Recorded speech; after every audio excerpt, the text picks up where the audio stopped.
Help করতে হবে। Help করবে না মা, ডিমটা একটু বলো না, অমলেটটা করিতে হবে না, পেঁয়াজ লঙ্কা দিয়ে ফাটাও ডিমটা।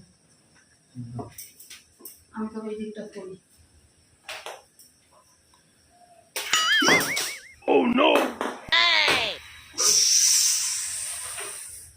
বেটা বেয়াদবি কিন্তু বেশি হয়ে যেত। এটা কি করলে তুমি? আরে টিভিতে দেখা না, টুক করে মাথা মেরে ফাটায়, কিন্তু জোরে মেরে ফেলবো বুঝতে পারিনি। হ্যাঁ হুনো, তোমার কপালে দুঃখ আছে। জোরে মেরে ফেলবো মা, বুঝতে পারিনি মানে?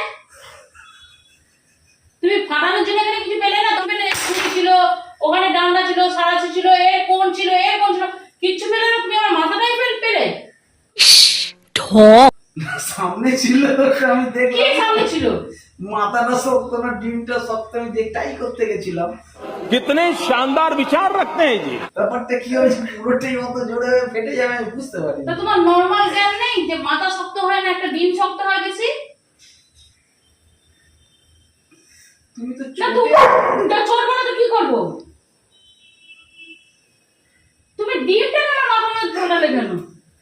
আমি না সত্যি বলছি, এই লোকটা দাঁত হেসে কথা বলবো না, রেখে কথা বলবো, বুঝতে পারি না, বুঝলি তো?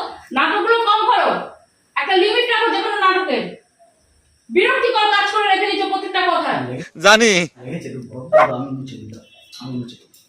বাপ রে বাপ, বড় ভাবের কথা কইতেছো দেখি। একটু বড় দিক, তুমি ওই জায়গার চুল দেখা, তোমার একটু মাথায় একটু লেগেছে হয়তো, কিন্তু চুলটা যে ওইখানটা যে কালো হয়ে যাবে না, পুরো পিচের মতো কালো হয়ে যাবে, ওই যে কালো অংশটা বুঝতেই পারবে না। ডিম মাথায় মাখে গো। কেন ইরিটেট করছো? তুমি তোমার কাজ করে নিয়েছো তো, তোমাকে ডিমও বলতে হবে না, কিচ্ছু করতে হবে না। আর আমার মোছা আমি মুছে নিতে পারবো, তোমাকে সোয়াগ দেখাতে হবে না, ঠিক আছে? তুমি তোমার সোয়াগ করে নিয়েছো তো? শখ করিনি আমি, অ্যাকচুয়াল ব্যাপারটা কি হয়েছিল বলতে, একবার ঠুকে দেখতে গেছিলাম, যেটা জোরে হয়ে যাবে আমি ঠিক বুঝতে পারিনি। যা বুঝবার আমি বুঝে গিয়েছি। আমি জাস্ট এই সত্যি ফেটে গেল। আমি আস্তে করে ঠিক এরকম করতে গেছিলাম। अब देख तू अब तू गया बेटा, अब तू। তোমার মাথা তো তুমি এখান থেকে যাও, শক্ত গো। তুমি এখান থেকে যাও, তোমার মাথা তো তুমি এখান থেকে যাও, পাথরের মতো তুমি এখান থেকে যাও। হ্যাঁ? খুঁটিটাও গরম হয়ে গেছে। না না, তোমার মাথাটা এত শক্ত। তুমি এখান থেকে যাও, দেয়ালে মাথা তুমি ঢুকতে এখান পারবে থেকে না। যাও, তোমাকে আমি ভালোভাবে বলে দিচ্ছি, এখান থেকে চলে যাও। ডিম টুকরো সে পাথরের মতো টুকলুম টুক করে ফেটে গেল রে।